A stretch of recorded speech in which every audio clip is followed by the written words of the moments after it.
ছাতু খাবারটা কিন্তু খুব উপকারী, কিন্তু তাকে আমি সকালে জলে গুলে খেতে নাহি পারি। তার জন্য আমি কি করি চলুন তাহলে বলি। তার জন্য একটা বাটি নিয়ে তার মধ্যে সামান্য ছাতু, পেঁয়াজ কুচি ও ঘরে তৈরি আম তেল দিয়ে ভালো করে মেখে নিই। মেখে একটা ডো তৈরি করে নিই। আর এই পরোটার সাথে আমি বানাই একটা চাটনি, টমেটো পোড়া চাটনি। তার জন্য টমেটো, আদা, রসুন আর কাঁচা লঙ্কাগুলোকে গ্যাসের ফ্লেমে হালকা করে পুড়িয়ে নিয়ে ওপরে পোড়ানো খোসাটা ছাড়িয়ে একটা মিশ্রণ বানিয়ে নিই। তাতে দিই স্বাদ মতো নুন।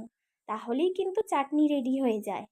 আর এবার ময়দাটাকে মেখে তার মধ্যে একে একে পুর ভরে দিই এবং তাতে তেল দিয়ে পাতলা করে বেলে নিই।